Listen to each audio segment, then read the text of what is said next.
आइए बच्चों, हम देखते हैं अब संतुलित रासायनिक समीकरण का महत्व। संतुलित या रासायनिक समीकरण क्या कहलाता है? संतुलित कब होगा कोई चीज़? जैसे कि आप कभी मार्केट में कोई सब्जी लेने के लिए जाते हैं, तो आप सब्जी वाले से बोलते हैं कि भाई मुझे 1 किलो या आधा किलो कोई भी सब्जी दीजिए।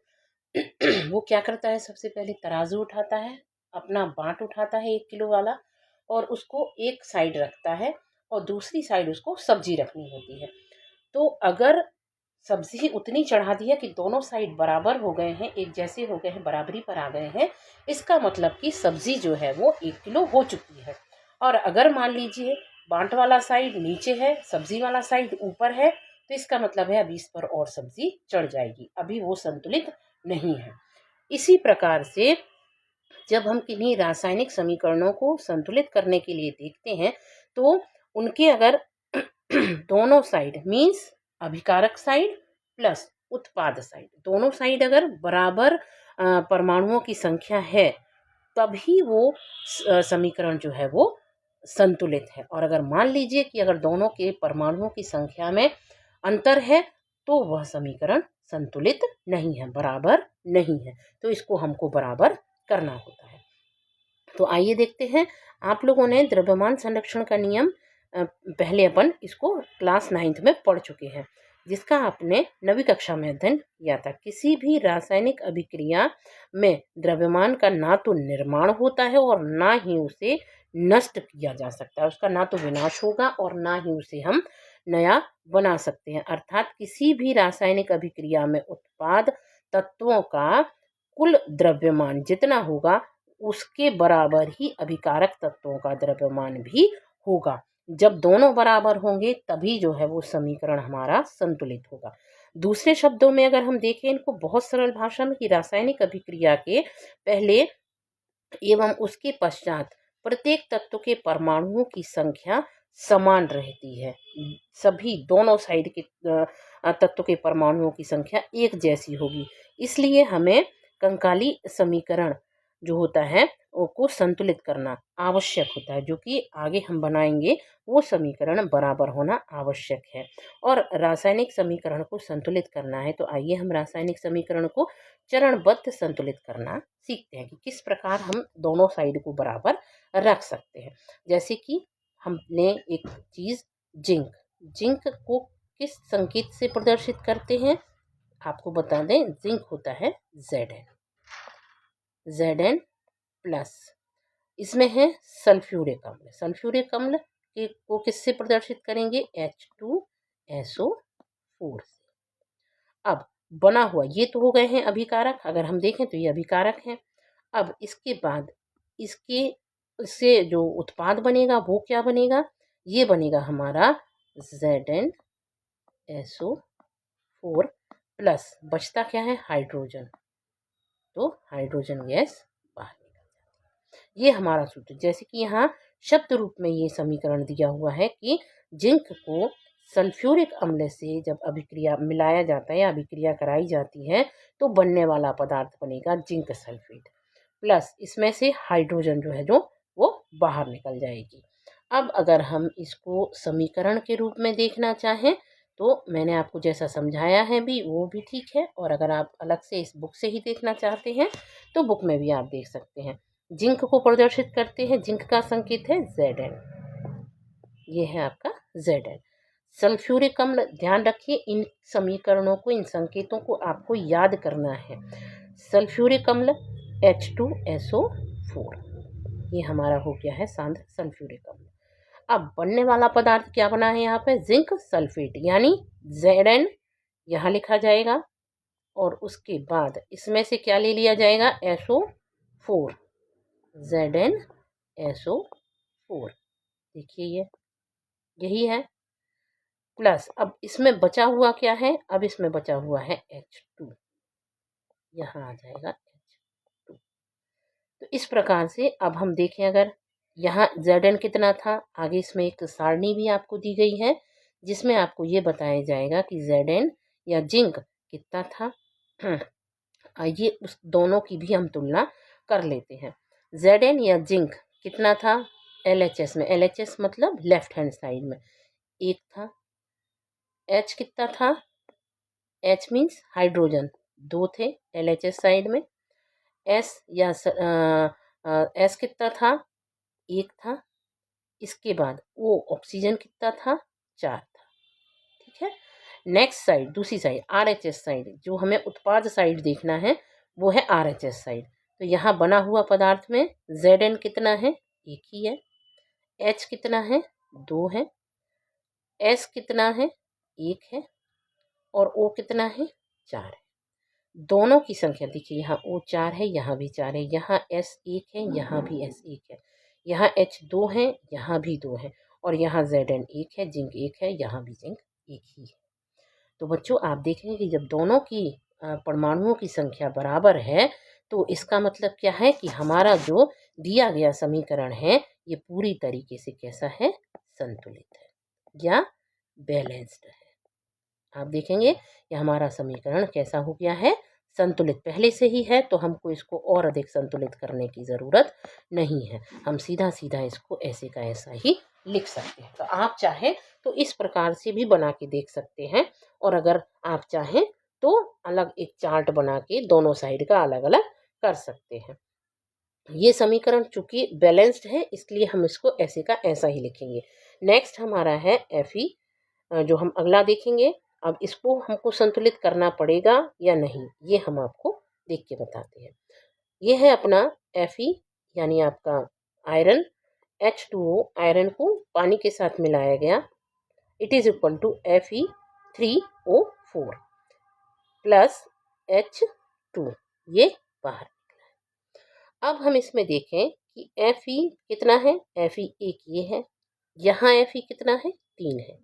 LHS में Fe 1 है, आयरन 1 है, और RHS में Fe के कितने हैं, 3 परमाणु हैं।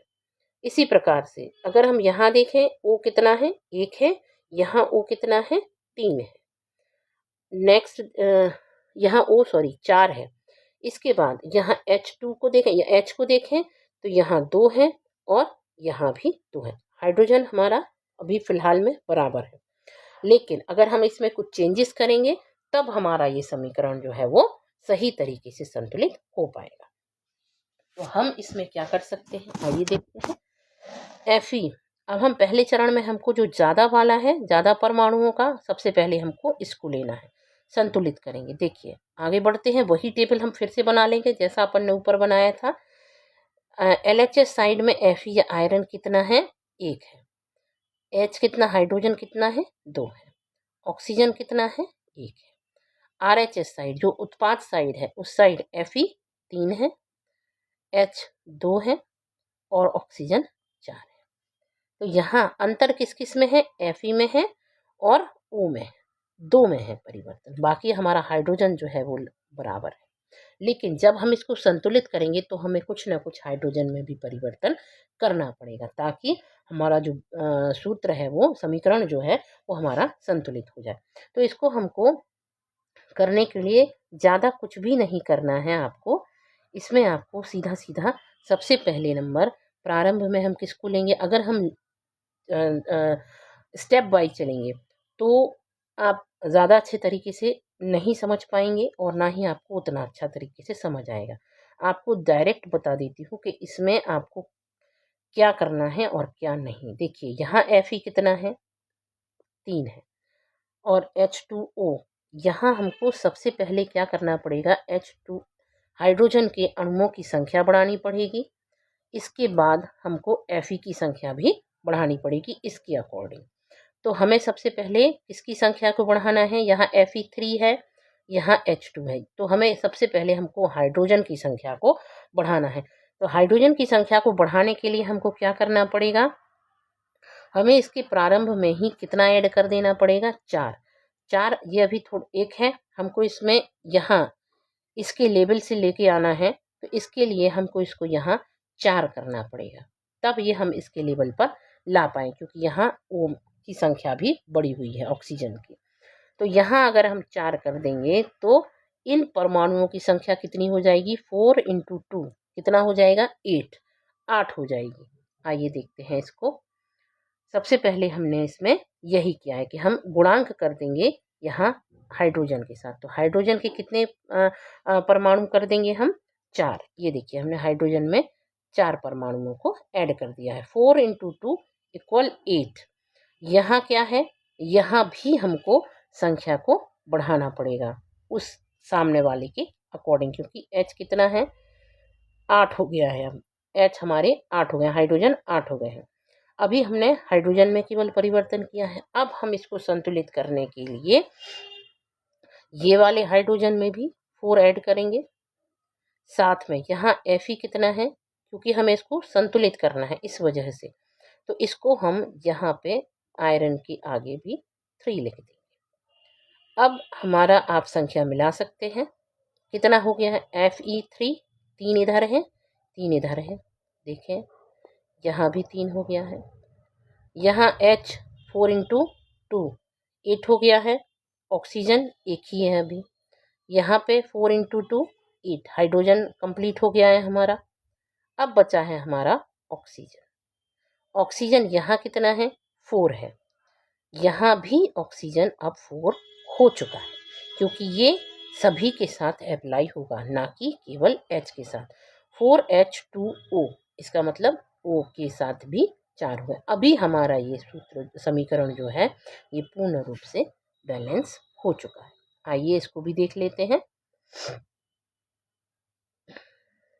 यहाँ पे देखिए, यहाँ पे 3Fe, 4H2O, Fe3O4 + H2O।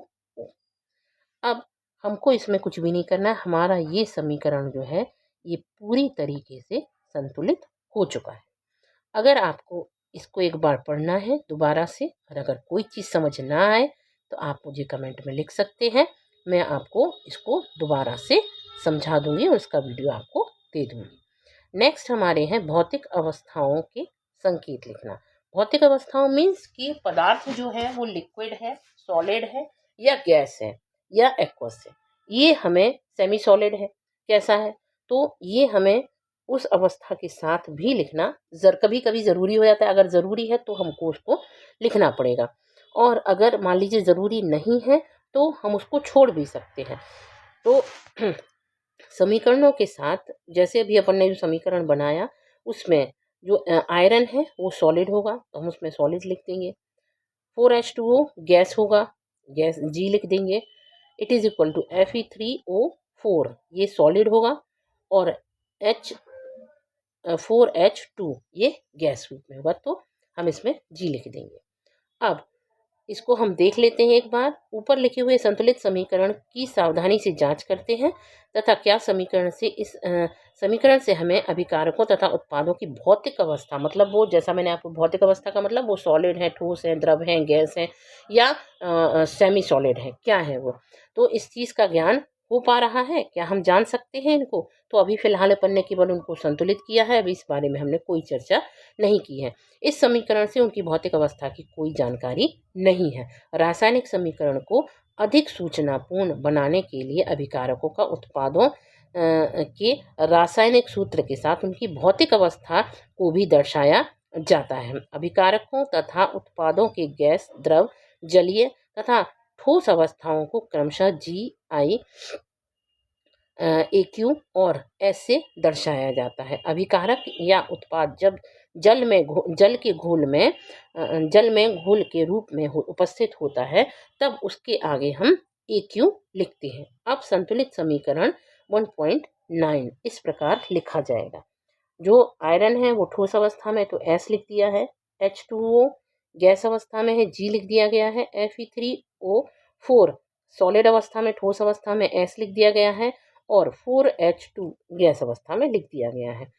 अब इसमें ध्यान देने वाली बात क्या है कि समीकरण 1.10 में H2O के साथ G चिन्ह का उपयोग किया गया है, या G चिन्ह लिखा गया है।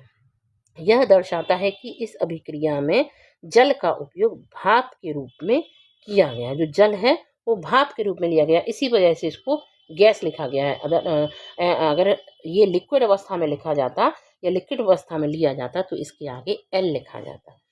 इसके बाद प्रायः हर रासायनिक समीकरण में भौतिक अवस्था को शामिल नहीं किया। जैसे मैंने आपको पहले बताया, अगर ज़रूरत होती है तभी हम उसकी भौतिक अवस्था को लिखते हैं कि वो ठोस है, द्रव है या गैस है। अगर ज़रूरत नहीं है तो हम उसको नहीं लिखते हैं।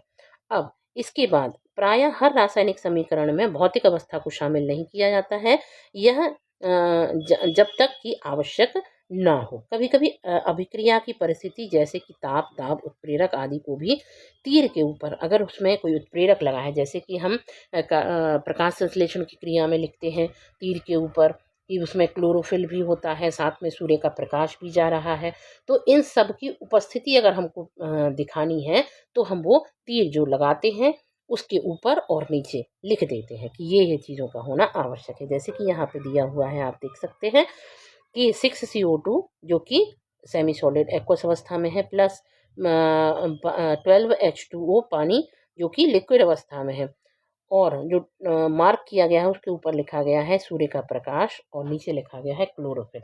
मतलब सूर्य के प्रकाश की उपस्थिति में प्लस क्लोरोफिल की उपस्थिति में C6H12O6 plus 6O2 plus 6H2O, ये लिक्विड अवस्था में था, ये एक्वस अवस्था में और ये भी एक्वस अवस्था में। ये क्या बना है C6H12O6, ये ग्लूकोज बना है। जैसा कि आपको बताया जाए कि प्रकाश संश्लेषण की क्रिया में भोजन बनता है तो वो ग्लूकोज के रूप में रहता है, तो उसी का इन्होंने एक हमको उदाहरण दे दिया है। अब हम इसी में आगे पढ़ते हैं, इन क्वेश्चंस के आंसर्स को हम देखेंगे। आपका ये जो क्वेश्चन है ये है, वायु में जलाने से पहले मैग्नीशियम रिबन को साफ करना क्यों आवश्यक होता है। ये मैंने आपको भी बता दिया था, क्योंकि उसके ऊपर जो है, जब वो वायुमंडल में रहती है तो उसके ऊपर ऑक्सीजन की एक परत जमा हो जाती है, ऑक्साइड की परत जमा हो जाती है, जिसके कारण अगर हम उसको ऐसे कैसे जलाएंगे तो वो सही तरीके से नहीं जल पाएगी और ना ही वो सही तरीके से काम करेगी।